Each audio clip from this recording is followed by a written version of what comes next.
Hi, I'm Drew with Cornerstone Entertainment. I'm here to show you how our basic speaker rental setup is set up. So, to begin with, grab the table.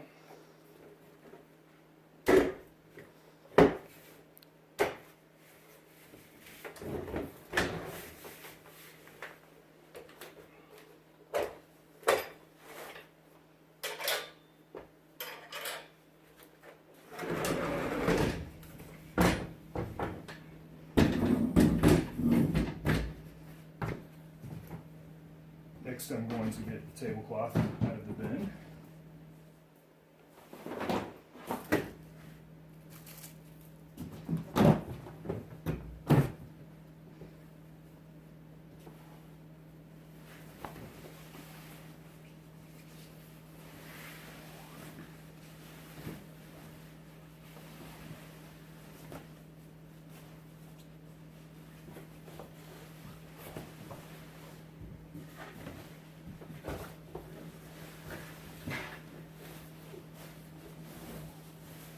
This tablecloth actually has a hole on one side, so I'm going to put that hole on the side that's not going to be visible.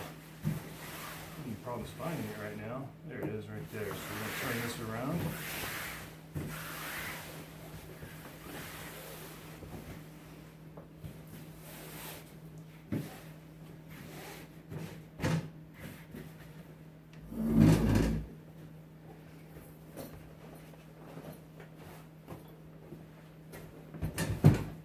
Next, we're going to get speaker stands. Come to the speaker stands, there's two knobs on this. The bottom one is going to be the one that's going to release the legs for the tripod. I kind of walled myself in here, but you want to spread those legs about as far as they can go.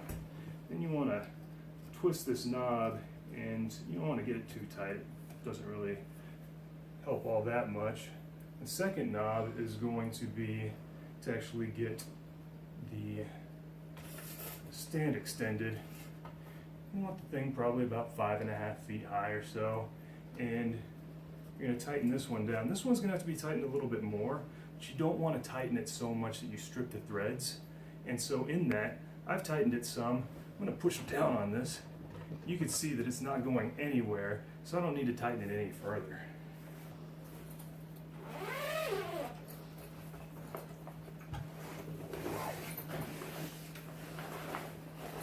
I'm going to do the same with the second speaker stand.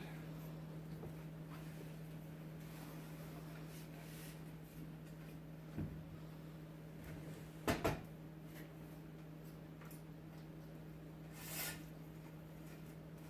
just want to get it to the same height as the other one.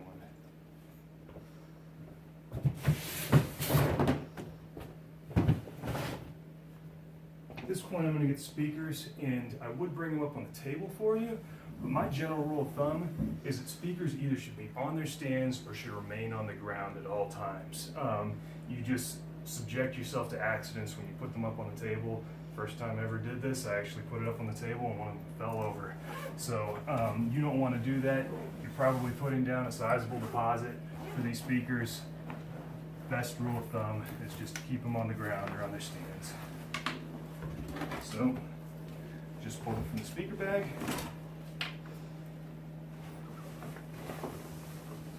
Trying to reach out a little bit too far. There we go. I think I'm going to come around front for this next one just so that I don't have to do that same reaching. You never want to get heavy objects too far away from your body while you're lifting them.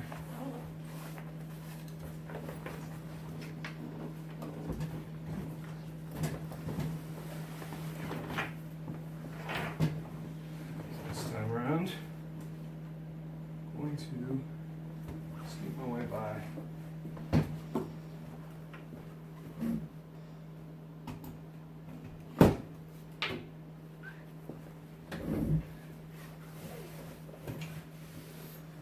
And this is how I'd recommend setting up. Obviously, the person who's going to be handling the music is going to be behind the table. Speakers in front of the table, is going to make it so that they're not subjecting themselves to loud music right in their ears. It's going to be a little bit in front of them. You want to make sure that you're protecting your hearing.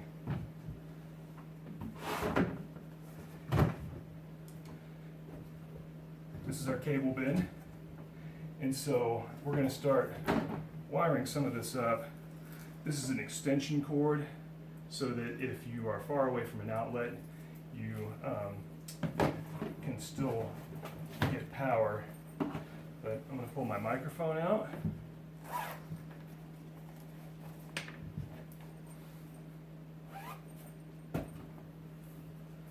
Our power strip.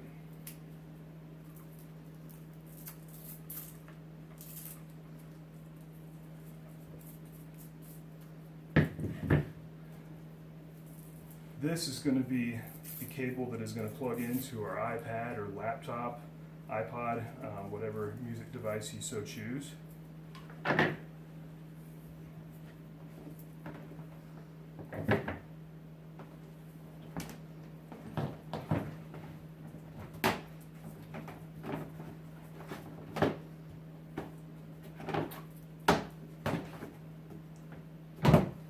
And we have two what we call IEC cables, and these plug into the back of the speakers. So I'm going to take my power strip, plug it into the wall here.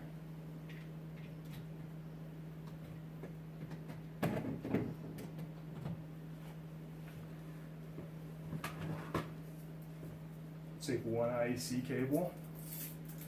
Actually, yeah, I'll take this one. Turn the speaker around for you so you can see what we are doing.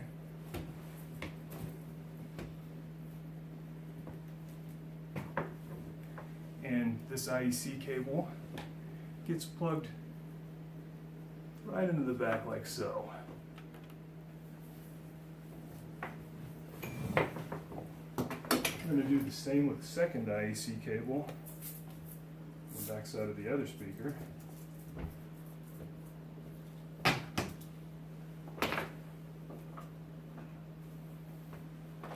Takes care of that. Now, my laptop cable, I'm going to take the two-pronged end. These are called RCAs. We've got the red and the white. And you can see that on the back of the speaker, we've got a red and a white input. And so, I'm turning a little bit to myself so I can see what I'm doing.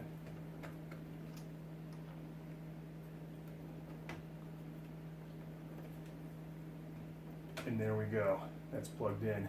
Now I'll note, most of just the teardown, I'm not going to cover because you can just reverse it, what we're doing. But I will show you that right here, these can be a little bit difficult to pull out. And so you probably want to start with the bottom one and just remove it by using a twisting motion. So actually I'm going to grab the white one. And so I'm twisting on it while pulling it. And that's how I'm going to get it off. You definitely do not want to pull any of these cables by the cords. That's a good way to destroy cables. So yeah, grab those things by the connectors, not the cords.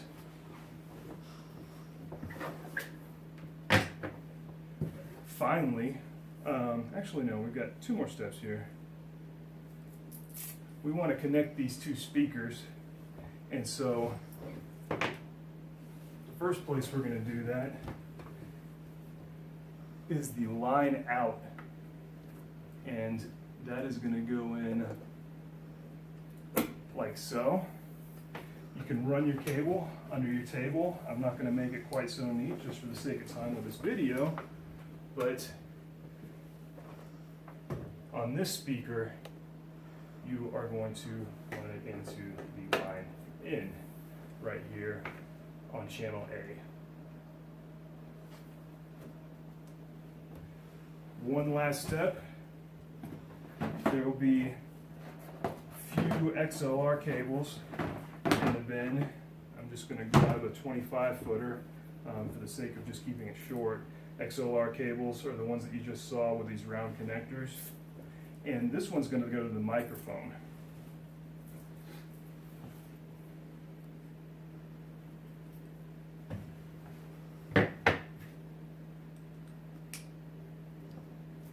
goes in like so, and then the other end is going to go in to line A right here.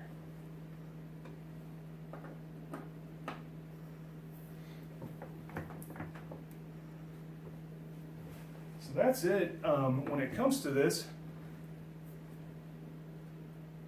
I have not connected our IEC cable here to power.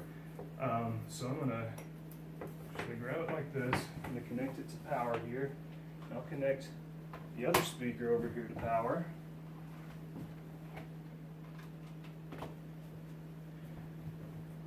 Now my speaker was already on here. I want to show you a few settings on this first speaker. Come around. So these are our two volume knobs. If we want to turn the volume up with the iPad or laptop, we're turning this one up. I'm going to turn it down because I don't have an iPad or laptop connected. For the microphone, we have this one right here. Now, there's a couple things that are very important here. First of all, when you have a microphone connected, there's a switch that says mic or line. When you turn it to mic, it increases the volume by about 40 decibels, and that's actually necessary whenever you've got this microphone in because the microphone doesn't have its own power. So that's line, but we actually want it on mic right here when we've got the mic plugged in. You can go with, the rest of these settings don't matter too much. You can make things a little bit more bassy by going deep, and you can amplify vocals by turning on vocal boost, but otherwise you just want flat. Now we're going to go to the other speaker. The other speaker has an identical backside, but this time around we have the volume coming off of this speaker going into line A. And line A, I mean, actually it might not be a bad idea to go into line B, because line A right here, if we have microphone turned on, it's going to amplify everything coming from that speaker to this speaker by 40 decibels. That is a good way to blow the speaker out.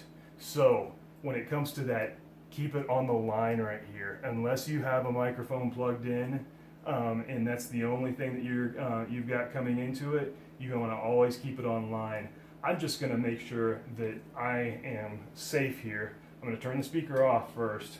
I'm going to unplug this, plug this back into line B, and that way I can't hurt anything.